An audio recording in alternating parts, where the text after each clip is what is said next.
উত্তর 24 পরগনার দত্তপুকুরে যৌন নির্যাতনের অভিযোগ উঠেছে প্রতিবেশী দুই যুবকের বিরুদ্ধে। তরুণীকে যৌন নির্যাতনের অভিযোগ এবং সেই অভিযোগ থানায় করতেই অভিযুক্তরা বারবার খুনের হুমকি দিচ্ছে, এমনটাই অভিযোগ পরিবারের। ঠিক কি ঘটনা ঘটেছে, পরিবারের কি অভিযোগ, বিস্তারিত জানাবেন আমাদের প্রতিনিধি সমীরণ পাল আমাদের সঙ্গে রয়েছেন।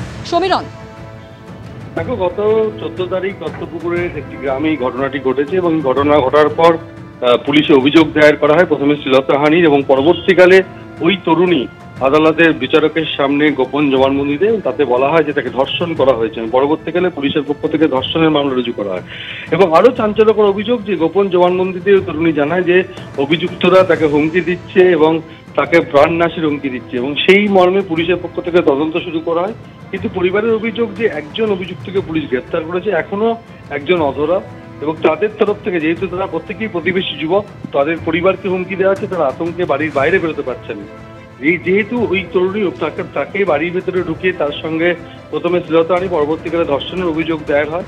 আর সেই দুই যুবকের মধ্যে একজনকে গ্রেপ্তার করা হয়েছে, অপরজন এখনো অধরা, এবং তাদের পক্ষ থেকে তাদের পরিবারকে হুমকি দেওয়া হয়েছে, এমনটা অভিযোগ করছে ওই নির্যাতিতা তরুণী বাড়ির সদস্যরা।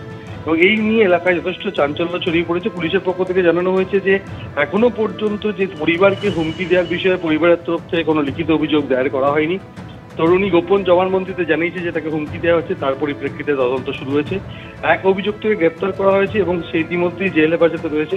অপর অভিযুক্ত ভিন রাজ্যে পালিয়ে গেছে বলে পুলিশ সূত্রে জানানো হয়েছে। জলপাইগুড়ি রাজগঞ্জের ঘটনাটি যেন পুনরাবৃত্তি। মাটির দেওয়াল ধসে মৃত্যু হলো মা এবং দুই কিশোরী কন্যা। ঘটনাটি ঘটেছে দক্ষিণ 24 পরগনার আচনা গ্রাম পঞ্চায়েতে। মর্মান্তিক এই দুর্ঘটনার পর এলাকায় শোকের ছায়া নেমে এসেছে। সরাসরি আপনাদের ঘটনাস্থলে নিয়ে যাব। আমাদের প্রতিনিধি গৌতম মণ্ডল রয়েছেন আমাদের সঙ্গে। গৌতম, কিভাবে মৃত্যু হলো? যেটা জানা যাচ্ছে যে মাটির দেওয়াল ধসে পড়েছিল, কি বলছেন প্রতিবেশীরা? দেখো, আমি আছি মন্দির বাজারে আচনা গ্রাম পঞ্চায়েতে। এই যে সেইখানে এই যে কর্মকার পাড়া, এই কর্মকার পাড়া, এখানে একজন বিধবা মা তার দুই শিশু কন্যাকে নিয়ে এই বাড়িতেই থাকতেন। এই যে এখানে দেখতে পাচ্ছেন, যে এটা দেখাতে বলবো যে কিভাবে এই যে বাড়ির দেওয়াল, গতকাল এখানকার প্রতিবেশীরা যেটা বলছেন যে গতকাল রাত 9টা পর্যন্ত তারা এই ঘরেই ছিলেন এবং প্রতিবেশীরা দেখেও গেছেন যে তারা টিভি দেখছিলেন।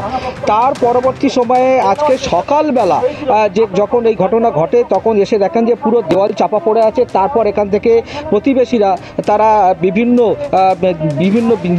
শাবল এবং কোদাল দিয়ে মাটি পরিষ্কার করে এখান থেকে 3 জনের দেহ উদ্ধার করে। 3 জনের নিথর দেহ। ততক্ষণে 3 জনেরই মৃত্যু হয়েছে। মা বৃহস্পতি কর্মকার 45 বছর বয়স, শিলা এবং প্রিয়া, একজনের বয়স 15 এবং একজনের 10। এখন প্রশ্ন উঠছে এই যে পরিবার এবং এই যে বুথ, এই বুথ থেকে বিজেপি জয়লাভ করেছিল। এখানে বিজেপি যিনি পঞ্চায়েত সদস্য তিনি উপস্থিত হয়েছেন এবং তবে তার যে বাড়ি, সেই আবাস যোজনার যে বাড়ি, সেটা অনেক আগে পাওয়া দরকার ছিল।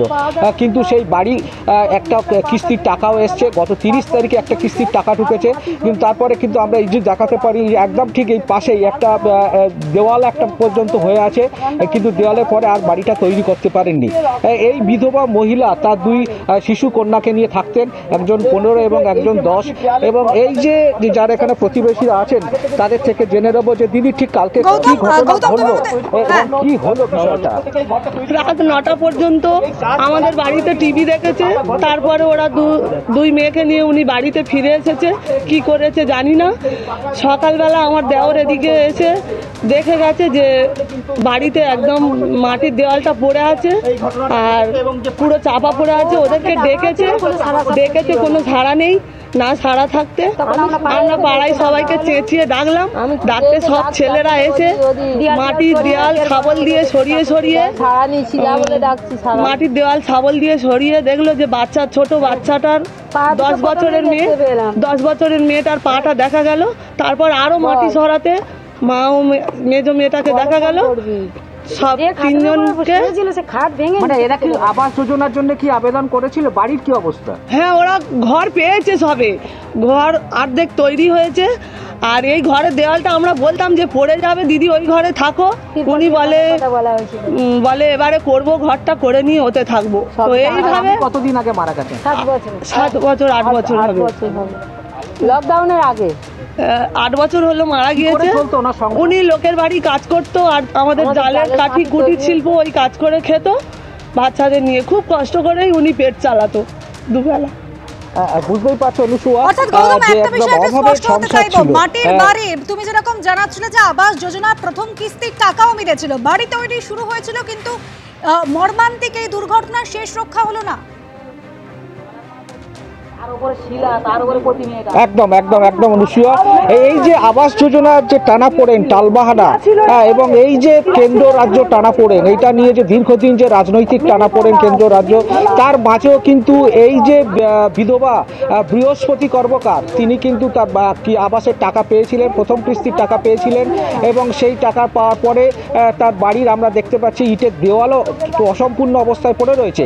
কিন্তু তার এমনই অবস্থা ছিল যেখানে কোনো রকমভাবে দেখলে বুঝতে পারবো, আমি আর একবার দেখাতে বলবো যে একটা বাড়ি মানে একদম একেবারে বাঁশ, একদম যে বাঁশগুলো একদম মানে বৃষ্টিতে এবং দীর্ঘদিন ব্যবহারের ফলে নষ্ট হয়ে গেছে এবং পুরো তারপর তরপলিন, একদম তারপলিন যেভাবে একদম দেখতেই বুঝতে পারছেন এই যে কিভাবে এই যে একটা কাঠামো, এই কাঠামোতে কোনোভাবেই থাকতে পারে না কোনো মানুষ। কিন্তু কি করবে, অভাবের জন্য এবং বাড়ি তৈরি করার মতো তাদের সামর্থ্য না থাকার জন্য এই বিধবা মহিলা তার দুই শিশু কন্যাকে নিয়ে, 15 বছর এবং 10 বছরের দুই শিশু কন্যাকে নিয়ে এখানে থাকতেন।